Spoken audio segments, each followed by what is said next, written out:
a glimmer of desperation. Alara Vance's world, usually a vibrant canvas of possibilities, had just been painted in shades of gray. The scent of damp clay, her constant companion in the small, cluttered studio she lovingly called her sanctuary, now felt heavy, suffocating.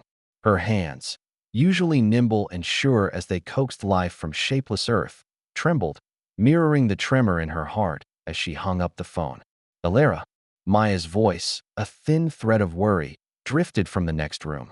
"Just a minute, sweetie," Alara called back, forcing a lightness she didn't feel. The words from Dr. Albright echoed in her ears, a chilling mantra. Asterisk, the muscular dystrophy has progressed rapidly. The experimental treatment in Zurich is her last, best hope. But the cost, it's unprecedented, Alara. Asterisk, unprecedented.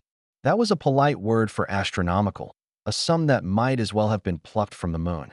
Alara slumped onto her stool, the worn wooden seat a familiar comfort that offered no solace today. She stared at a half-finished ceramic vase on her workbench, its graceful curves mocking the sudden jaggedness of her own life. Dust motes danced in the late afternoon sunbeams that pierced the grimy studio window, highlighting the fine layer of clay dust that coated everything, a testament to her ceaseless, often fruitless, labor. She had tried everything. Every loan application, every grant proposal, every desperate online fundraiser. Each rejection had chipped away at her hope, leaving her vulnerable, exposed. But Maya was everything. Her younger sister, fragile yet fiercely spirited, was the anchor of Alara's existence. After their parents died, it was just the two of them against the world. Alara had promised to protect her, to fight for her. And now, that promise felt impossibly heavy. Her gaze fell upon a photograph tacked to the wall, Maya's luminous smile, a spark of defiance in her wide, gentle eyes, even as the illness slowly claimed her body. No, Alara would not give up. Not now. Not ever. Her search was frantic, desperate. She typed keywords into the search bar, words that usually made her skin crawl. Asterisk, high compensation surrogacy, elite surrogacy programs, discrete arrangements. Asterisk, and then a name flickered on the screen, almost too good to be true. The Solace Group, discretion, excellence, unrivaled compensation. The figure quoted was staggering, enough to cover Maya's treatment, therapy, and even a portion of their mounting medical debts. A wave of nausea swept over her, selling a part of herself, her body, her very essence, reduced to a transaction. It felt profane. But then, Maya's face, etched with fading hope, flashed in her mind's eye. Profane or not, it was hope. Her last, desperate hope. Meanwhile, in a realm far removed from Alara's humble studio, Alaric Thorne sat in his office, a sleek, minimalist area at the pinnacle of the Thorne Tower. The steel and glass monolith speared the city skyline, a testament to the Thorne dynasty's global tech empire and philanthropic reach. Alaric, draped in a bespoke suit that seemed to mold to his formidable frame, was a man of quiet power. His dark eyes, usually cool and analytical, were currently dissecting a complex merger proposal projected onto the panoramic wall. "Marcus," he stated, his voice a low, resonant rumble, confirmed the acquisition of Lumina Diagnostics by close of business. Their patented gene sequencing technology is crucial. Marcus Vance, Alaric's longtime personal assistant, a man of unflappable calm and impeccable efficiency, nodded. "It's done, Mr. Thorne. And speaking of crucial, the Solace Group has finalized their preliminary assessments. They've identified a suitable candidate." Alaric's jaw tightened imperceptibly. He turned from the glowing projection, his gaze sweeping over the city spread out beneath him. It was a vast, sprawling organism, bustling with lives and dreams, none of which truly touched him. His life was dictated by legacy, by responsibility, by a chilling fear of an inherited curse. Details, Marcus. Alaric clipped, the word candidate, sounding as clinical as a medical diagnosis. Marcus opened a tablet. "Her name is Alara Vance. 27. Excellent health, strong psychological profile, no prior pregnancies. Her motivations are compelling. A gravely ill younger sister requiring a very expensive, experimental treatment abroad." Alaric felt a fleeting flicker of something akin to recognition. Desperation. He understood desperation, but he buried it deep beneath layers of control. Is she aware of the specific requirements? The genetic connection to the mother. Fully aware, sir. The contract is extensive. She understands she will be carrying the embryo of your late sister, Miss Evelyn Thorne. Complete relinquishment of parental rights upon birth. Strict confidentiality clauses. You will have full oversight of her living arrangements and medical care. Alaric nodded, a curt, decisive gesture. Good. Arrange a meeting. I want to see her myself, briefly, before the final contract signing. I prefer to leave nothing to chance. Marcus's expression remained neutral, but Alaric knew the subtle disapproval hidden beneath. Marcus, more than anyone, understood the profound emptiness that haunted Alaric, the silent grief for his sister, the unyielding pressure of his lineage. He had subtly, gently, hinted that Alaric needed more than a transactional heir. But Alaric had dismissed it. This was a business, a necessity, a means to an end. Chapter 2. The Terms of Engagement. Alara felt like a specimen under a microscope. Days blurred into a whirlwind of appointments.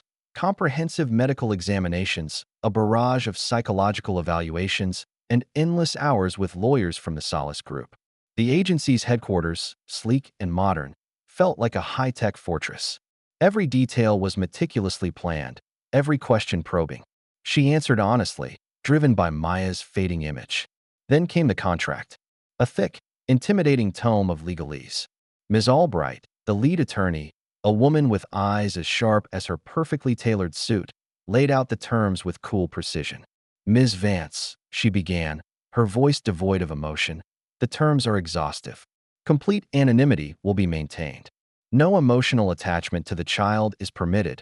It is purely a gestational agreement. You will reside in a secure, private residence provided by the client, with round-the-clock medical and security oversight. Upon birth, all parental rights are irrevocably relinquished to Mr. Thorne. Alara's throat tightened. And the genetic connection? Ms. Albright's gaze was unwavering. As per the client's unique circumstances, you will be carrying an embryo created from the cryogenically preserved ovum of the client's deceased sister, fertilized with donor sperm. This means the child will be biologically related to the client's family line, but not to you. Your role is purely gestational. Alara's heart clenched. It was one thing to be a surrogate. It was another to be a vessel for a stranger's lost dream. A ghost in the womb. But then, she thought of Maya, of the experimental drugs, the hope. She swallowed hard. I understand. The first meeting with the client, Mr. Thorne, was brief, almost clinical. It took place in a sterile, impersonal meeting room within the Solace Group offices.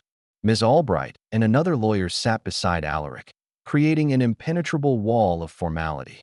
Alaric Thorne entered, and the air in the room seemed to shift, to thicken with his presence. He wasn't overtly arrogant, but his aura of power was undeniable. He moved with a quiet, almost predatory grace. His gaze, cool and analytical, swept over Alara, making her feel scrutinized. Every curve, every expression weighed and measured. She felt a blush creep up her neck, an unfamiliar sense of vulnerability.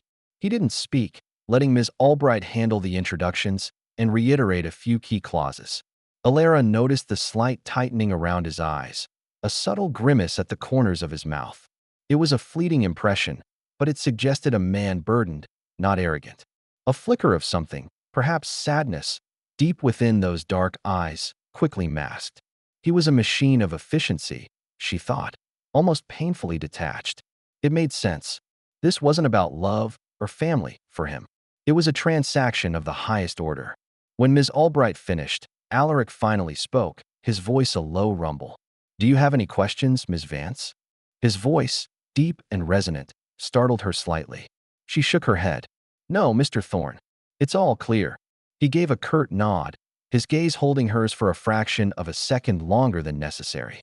Then, he turned and exited the room, his lawyers following like silent shadows. Alara was left with the impression of cold steel and immense wealth, a world utterly alien to her own. She felt a profound sense of resignation. This was her path now. Signing the contract was the hardest part. The pen felt impossibly heavy in her hand, the ink leaving dark, indelible marks on the pristine paper. Each signature felt like signing away a piece of her soul, a part of her autonomy. But as the final flourish was made, a ping from her phone announced the first substantial transfer of funds. Maya's life-saving treatment. A wave of immense relief washed over her, hot and prickling, quickly followed by a strange, hollow emptiness. It was a bittersweet victory. She pulled out Maya's photograph, tracing the outline of her sister's face. This was for Maya. Always for Maya. Hashtag Chapter 3. A Gilded Cage. This secure, private residence turned out to be a self-contained, luxurious wing of Alaric Thorne's sprawling estate. It was nestled amidst manicured gardens, far from the main house, yet still undeniably part of his domain. High ceilings, pristine white walls, expensive, understated art adorning the corridors.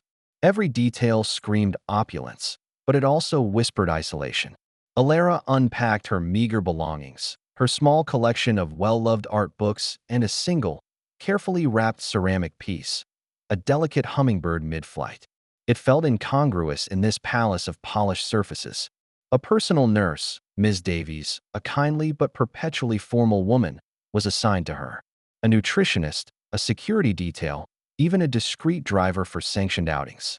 Every need was met, often before she even articulated it. Yet, the luxury felt like a gilded cage.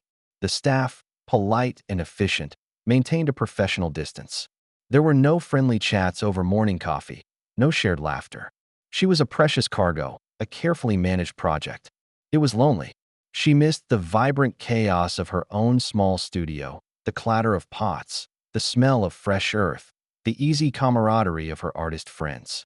Most of all, she missed Maya. Phone calls were allowed, but they only underscored the distance. Maya was in Zurich, undergoing initial assessments, too weak for more than brief, quiet conversations. The embryo transfer was successful, a tiny miracle nestled within her. The first ultrasound, weeks later, was a moment that transcended the sterile environment of the clinic. The doctor pointed to the screen, and there it was, a tiny flicker, a rapid, rhythmic beat. A heart, so small, yet so powerful. It wasn't just a contract anymore. It was a living being. "There's the heartbeat, Ms. Vance," the doctor murmured, adjusting the screen. Strong and steady. Alara felt an unexpected rush of emotion, a primal connection. "It's so tiny," she whispered, tears pricking her eyes. Just then, the door opened. Alaric Thorne stood in the doorway, a tall, imposing shadow against the bright hallway. He must have finished a meeting early, or perhaps his curiosity, or a sense of duty, had drawn him here. He entered the room, his gaze fixed on the screen, his expression unreadable. He looked stiff, almost uncomfortable, observing the miracle on the monitor as if it were a complex stock market chart. "All proceeding as expected, Mr. Thorne," the doctor announced, ever professional. Alaric gave a curt nod. His eyes, though, were glued to the pulsating dot. Alara watched him, noticing the subtle softening of his jaw, the almost imperceptible intake of breath. He seemed affected. For a fleeting moment, she thought she saw a flicker of profound awe in his usually guarded eyes. "It's amazing, isn't it?" Alara ventured, compelled to speak, to bridge the silence. "Just a little flicker, but it's so alive." Alaric's gaze shifted to her, cool again, yet with something else underlying it she couldn't quite decipher. He simply nodded, a non-committal gesture. Then, with a quiet word to the doctor, he turned and left, as abruptly as he had arrived. Alara watched him go, a strange mix of disappointment and curiosity stirring within her. He was trying to be so detached, so businesslike. But she had seen it, that split-second vulnerability, that quiet moment of wonder. He wasn't as cold as he pretended. No one could be. Chapter 4. Breaking Through the Walls. As the weeks bled into months, the luxurious wing began to feel less like a temporary assignment and more like a strange, isolated existence. Alara filled her days with walks in the expansive, meticulously kept gardens, reading, and, when she felt strong enough, sketching. Her art supplies had been delivered, a small concession that felt like a lifeline. She noticed Alaric's presence more often. He would be in his study, a vast room filled with leather-bound books and cutting-edge technology, overlooking the very garden where she spent her afternoons. Sometimes she'd see him through the tall windows, a dark, solitary figure hunched over a desk. Other times, he'd simply be there, walking the paved paths, hands clasped behind his back, his mind clearly miles away. He never approached her directly. Yet, she felt his gaze sometimes, a silent, almost furtive observation. She would find him watching her, not with scrutiny, but with a quiet, contemplative air, as she sketched a particularly gnarled old oak, or simply sat on a stone bench, breathing in the scent of blooming roses. She saw him observe her humming to herself, a soft, tuneless melody, or reaching out to stroke a stray cat that occasionally wandered into the pristine gardens, a small gesture of affection that contrasted sharply with the sterile environment. He was drawn to her presence, she realized, drawn to the quiet hum of her life, a stark contrast to his own isolated existence. One particularly frustrating afternoon, Alara was attempting a new ceramic piece, a complex design that required absolute focus. But her mind was a whirlwind of worry for Maya, of the strangeness of her situation, of the baby growing within her. Her hands, usually so precise, felt clumsy. She sighed in exasperation, throwing her clay-covered cloth onto the workbench. The lump of clay, stubbornly resisting her efforts, seemed to mock her. A quiet clearing of a throat startled her. Alaric Thorne stood in the doorway of her small, improvised studio, a rare intrusion into her private space. He held a financial newspaper, as if he'd just happened to wander by. "Problems, Ms. Vance?" he asked, his voice unexpectedly gentle. Alara blinked, surprised by his proximity, his directness. "Just, the clay isn't cooperating today, Mr. Thorne. My head's not in it." He walked closer, his gaze falling on her half-formed creation. He studied it, not with the dismissive air of someone unfamiliar with art, but with an almost critical eye. "The curve here," he said, pointing a long, elegant finger. "It's too forced. It breaks the flow. You're trying to impose your will on it, rather than letting it find its own form." Alara stared at him, dumbfounded. It was a surprisingly insightful observation. He saw something she was struggling to articulate herself. How do you know that?" A faint, almost imperceptible smile touched his lips. "My sister, Evelyn, she was an artist. A painter, mostly. She used to say that about her canvases, that you had to listen to the medium, not dictate to it." He paused, a flicker of pain in his eyes. "I used to watch her mesmerized. She had a gift." Alara found herself speaking without thinking, a rare moment of unguarded honesty. It's hard, sometimes, to find that balance, especially when the world outside feels so heavy, when you need it to fund something else, something bigger than yourself. She gestured vaguely around the room. "This isn't just for me. It's a means to an end, too." He looked at her, his dark eyes seeming to see into her very soul. "I understand that better than you know, Ms. Vance." His gaze drifted to her hands, still flecked with clay. Passion can be a burden when it intersects with necessity. He didn't elaborate, but the words hung in the air, a silent acknowledgement of shared burdens, shared sacrifices. For the first time, Alara saw him not just as the formidable billionaire, but as a man who carried his own heavy weight. The invisible wall between them, erected by contract and circumstance, had just developed its first, significant crack. #### Chapter 5, The Shadow of the Past. Days later, Alara found herself wandering through the sprawling mansion, a rare moment of exploration. The main house was generally off-limits, but an open door at the end of a long, quiet corridor beckoned with a sliver of light. She found Alaric there, standing in what was clearly a child's room, though it was preserved in time, like a museum exhibit. It was a girl's room, filled with light from a large window. There were shelves overflowing with books, a small easel with a half-finished watercolor, and scattered, vibrant sketches. Photos adorned the walls, a young girl with luminous eyes, full of life, strikingly similar to the very features forming inside Alara's womb. A beautiful, haunting presence. Alaric stood by a small wooden desk, holding a worn sketchbook. His shoulders were slumped, a posture of profound grief Alara had never imagined he was capable of.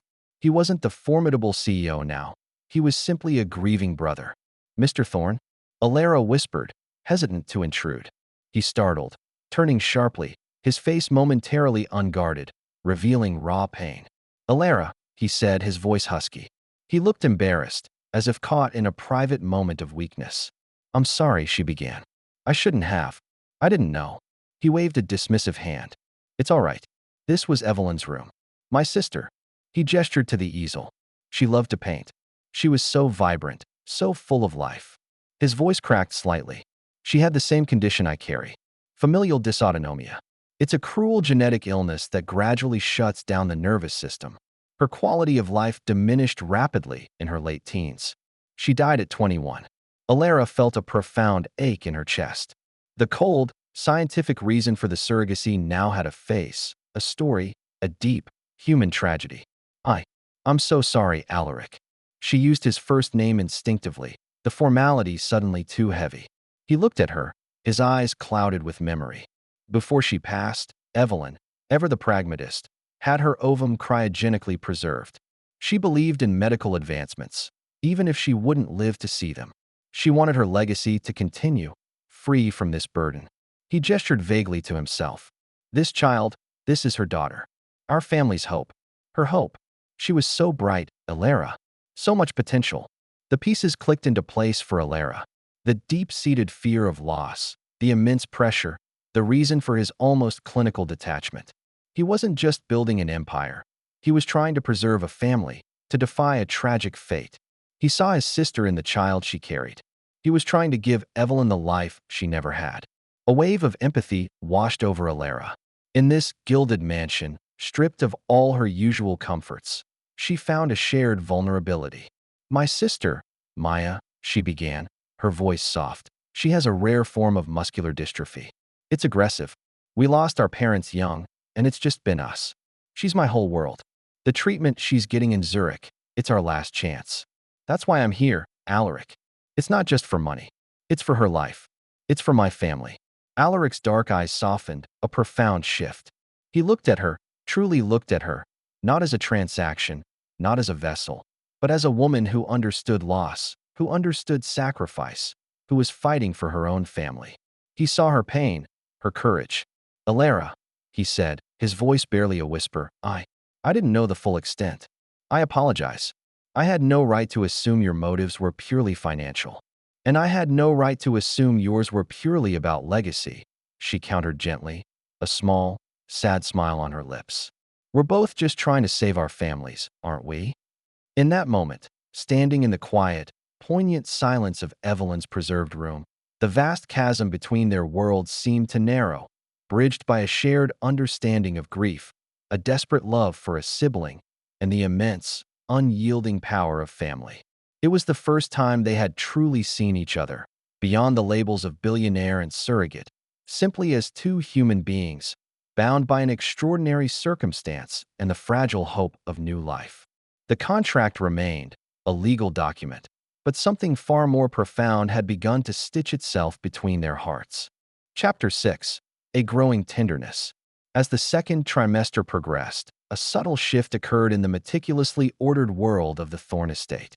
Alaric, still reserved and focused on his empire, began to show tiny, almost imperceptible signs of interest in the pregnancy beyond the medical reports.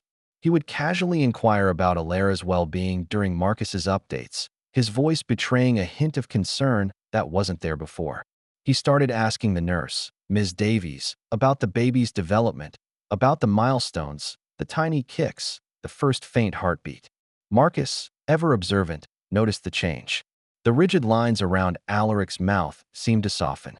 The once perpetually furrowed brow relaxed when he spoke of the expected arrival.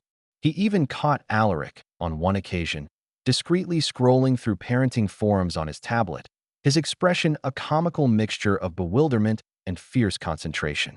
Marcus exchanged knowing glances with Ms. Davies, a shared, silent acknowledgement that their reclusive employer was slowly, undeniably, being drawn into the human warmth of impending fatherhood. One crisp autumn evening, Alara was curled on a window seat in her luxurious living room, a hand resting instinctively on her burgeoning belly. She had just felt the baby kick for the first time, not a flutter, but a strong, undeniable thud, a definite presence within her. A profound rush of joy and wonder filled her, momentarily eclipsing all her worries. Alaric, returning late from a business engagement, found her there. He paused in the doorway, a tall, dark silhouette against the soft lamplight. He seemed to hesitate, then stepped into the room. "Is everything all right, Alara?" he asked, his voice low. Alara's face was alight with a new, radiant glow. She kicked. "Alaric," she breathed, her voice a joyous whisper. "Really kicked. You should feel it." Impulsively, without thinking about the carefully constructed boundaries between them, she reached out and gently placed his large, hesitant hand on her belly. Alaric froze. His hand, usually so firm and decisive, trembled slightly. His eyes, fixed on her stomach, widened as another distinct thud reverberated beneath his palm. A profound awe washed over his face, erasing the years of stoicism and control. He was no longer the billionaire CEO, but a man profoundly touched by the undeniable miracle of life. His breath hitched. He looked at Alara, his gaze intense, brimming with unspoken emotion. In that quiet moment, the air thick with the silent understanding between them, they felt the undeniable pulse of the future. It wasn't just his sister's legacy growing within her. It was a new life, a future, a child that was becoming undeniably real. Undeniably theirs in a way neither had anticipated. Chapter 7. The External Threat. The fragile peace of their evolving relationship shattered violently one morning. Alara was enjoying a rare, supervised outing to a quiet art gallery when her phone, usually silent, began to buzz incessantly. Ms. Davies, her face pale, rushed over. "Ms. Vance, we need to leave." Immediately, before Alara could ask why, she saw them. A throng of paparazzi, their cameras flashing like a blizzard, their shouts a cacophony of invasive questions. Is this the Thorn surrogate? Billionaire's secret baby? Is he forcing her? A ruthless tabloid journalist, hungry for a scandal to boost flagging sales, had been tipped off by a disgruntled former Thorn employee. A vengeful distant cousin Alaric had recently cut off from family funds. The story, sensationalized and twisted, painted Alara as a naive victim and Alaric as a ruthless manipulator. Back at the estate, chaos reigned. Alaric was a force of nature, his face a mask of cold fury. He moved with alarming speed, deploying his elite security team, giving orders with lethal precision. Alara found herself whisked away, not to her familiar wing, but to an even more secluded, fortified safe house deep within the estate's extensive, hidden grounds. "They won't get near you here," Alaric stated, his voice a low growl, his eyes like chips of granite. He stood before her, a formidable shield against the storm raging outside. Alara saw his raw protectiveness, not just for the baby, but for her. It shattered the last vestiges of her belief that he was purely detached. He was protecting her with an intensity that surprised and deeply moved her. She felt an inexplicable sense of safety in his formidable presence. Chapter 8. Confronting Demons. Alaric, driven by a cold, controlled rage, went to war. He launched a full-scale legal assault against the tabloid, not just for libel, but for invasion of privacy and harassment. He leveraged his immense influence, orchestrating a media blackout, ensuring the story quickly faded from headlines, replaced by carefully curated damage control. He exposed the disgruntled relatives' malicious intent, discrediting them completely. The tabloid, facing devastating lawsuits, retracted their story, issuing a public apology. The immediate threat was neutralized, but the emotional damage lingered. The public exposure, the violation of their privacy, had shaken Alara deeply. For Alaric, it reignited old fears, the vulnerability of those he cared for, the relentless scrutiny that came with his name. He grappled with the unwanted, undeniable surge of feelings for Alara. She was more than a contract. She was a presence, a warmth that had seeped into the barren corners of his life. And he was terrified of losing her, just as he had lost Evelyn. That night, a violent storm raged outside, mirroring the turmoil within the isolated safe house. Rain lashed against the reinforced windows, and thunder cracked like a whip. Alara felt a sudden, sharp pain, a terrifying cramp. Fear, cold and immediate, gripped her. Alaric, who had been pacing nearby, saw her sudden pallor. He was instantly by her side, his hand on her forehead, surprisingly gentle. "What is it? Are you all right?" I felt a pain," she gasped, her voice tight with panic. "Just a sharp cramp. Is the baby all right?" His face, usually so composed, was etched with raw fear. He immediately called Ms. Davies, his voice clipped, urgent. As they waited for the nurse, Alaric stayed by Alara's side, holding her hand, his thumb stroking her knuckles in a surprisingly comforting gesture. Ms. Davies arrived, checked Alara, and reassured them it was just Braxton Hicks contractions, harmless and normal. The fear, however, had stripped away their last remaining defenses. In the quiet aftermath, as the storm outside slowly subsided, leaving behind a rhythmic drip from the eaves, they were left exposed, vulnerable. "I was so scared," Alara whispered, the words tumbling out. "For her. And for everything." She looked at him, her eyes searching his. "Alaric, this has become so much more than a contract for me. I know it's crazy. I know it's illogical given our circumstances, but I've grown to care for you. For us. For this strange, fragile family we're building." Tears pricked her eyes. "And I'm terrified of what happens after." Alaric's grip on her hand tightened. He looked away, then back, his gaze intense. "Alara," he began, his voice hoarse, "you have no idea. You've walked into a life that was a wasteland. A fortress I built around myself after Evelyn. I viewed this agreement as a necessity. A logical solution to a very precise problem." He paused, searching for words. "But you have this warmth. This resilience. You see things. You see me. And it's terrifying, because I'm starting to feel things I haven't felt in a very long time. Things I'm not equipped to handle." He didn't explicitly confess love, not yet. But his actions, his raw honesty, the tremor in his voice, revealed a depth of caring he hadn't known he possessed. He admitted his confusion, the profound shift she had brought into his isolated existence. The old contract, designed for detachment, felt like a cruel joke now. Chapter 9. The Promise of Forever.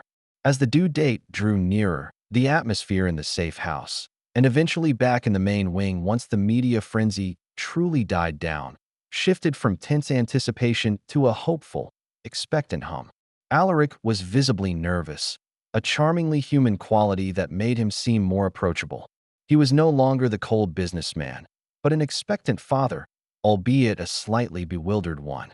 He found himself helping Alara with small things, adjusting her pillows, bringing her herbal tea, even reading to the baby bump, albeit in a monotone voice from a complex scientific journal, much to Alara's amusement. These small acts spoke volumes, demonstrating a quiet devotion that melted Alara's heart. Then came the call that brought Alara to her knees in relief. Maya. The experimental treatment was showing remarkable success. Her sister's voice, though still weak, was stronger, clearer. She was showing significant improvement, enough to begin rehabilitative therapy that offered a true path to recovery. Alara, tears streaming down her face, shared the news with Alaric. He listened, a rare, genuine smile gracing his lips. He was genuinely happy for her, for Maya. What Alara didn't know was that Alaric, subtly and discreetly, had been providing additional, anonymous funds to the Zurich clinic, ensuring Maya received the very best, most intensive follow-up care available. It was an act of true, quiet care, an extension of his burgeoning affection for Alara and his unspoken desire to alleviate her burdens. Alara felt the full weight of her sacrifice, but also the immense reward. Her purpose for the surrogacy was fulfilled. Maya was safe.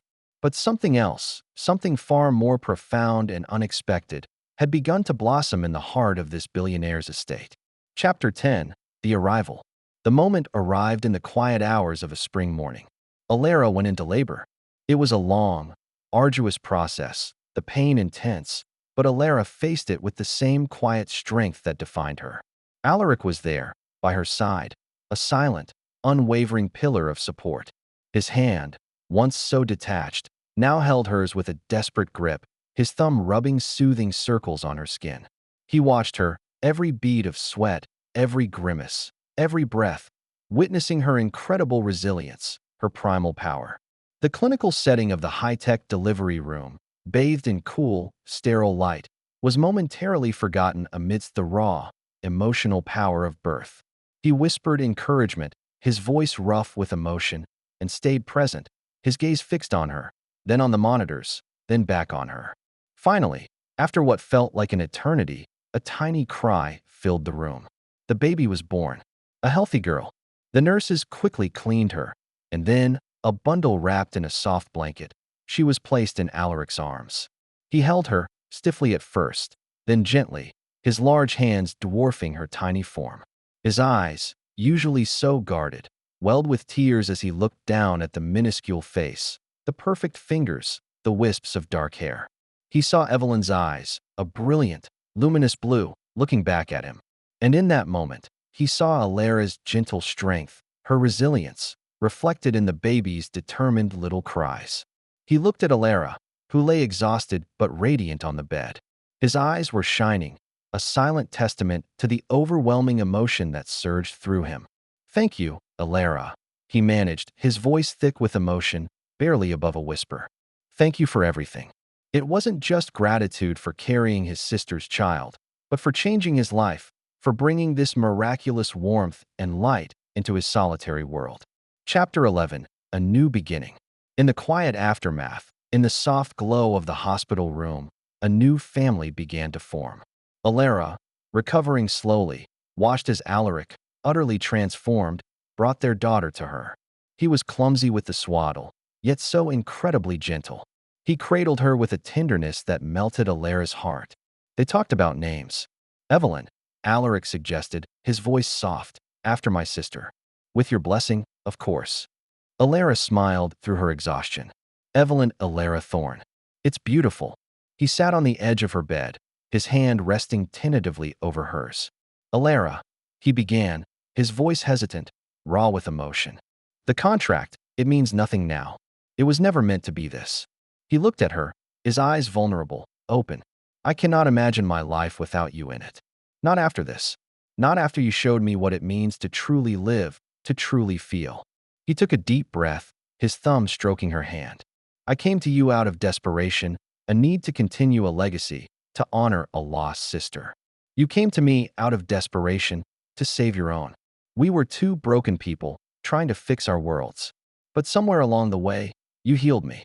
You showed me how to hope again, how to open my heart.